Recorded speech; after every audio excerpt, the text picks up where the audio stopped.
got his mouth full back there.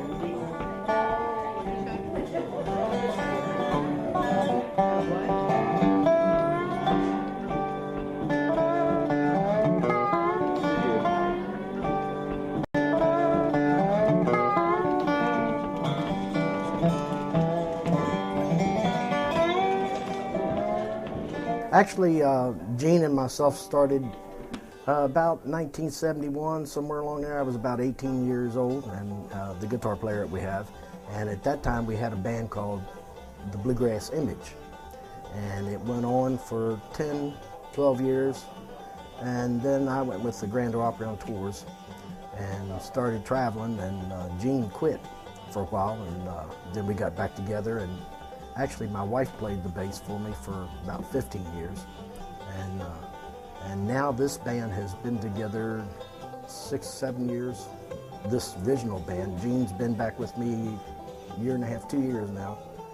And Joe's been with me for 5 or 6 years. And before that, he was with me for 10 years. Well, my guitar playing started really with my mom, because she played on WFMD for years, and she played music, my sister played music, and I just took off from there and had some records and stuff, and I just taught myself to play the guitar. I cut my teeth on bluegrass years ago by listening to Bill Emerson, Flat Scruggs, Mike Wiseman, Stanley Brothers Monroe, and all of them. And back in 1976, I decided I wanted to try my hand at it, so I just picked up an old bass fiddle and started working and took off.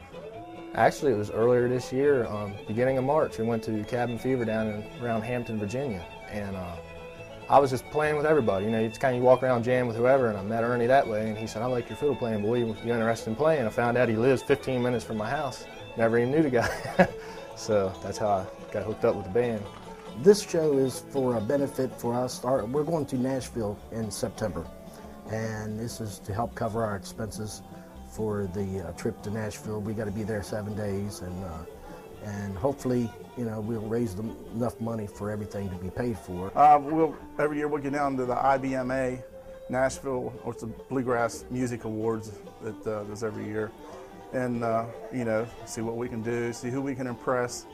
You know, just it's a big bluegrass gathering, you know, so to speak, and it's kind of the place to be.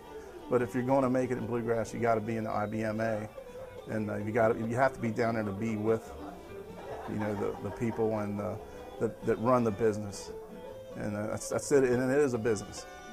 The future goals are we're trying to make it a whole lot bigger than what we are, and we're trying to instead of doing 5 or 6 jobs a week, we're trying to get 2 to 3, and do more festivals, and that way we can charge the money that we need to be charged, and get paid for what we're doing, and don't have to travel as far anymore like we used to. I just love to play bluegrass, and that's what I like to do. I like all the fellas in the band, and so, you know, that's pretty well what I want to do. I don't know, it's hard to say what'll happen. Just have fun and stick with it, I guess. I just love it, and I'd rather play than eat. I like to hear some of our stuff on Sirius Radio. That's personally my goal, you know, and get exposed to more people to, you know, hear, hey, we got good quality bluegrass too.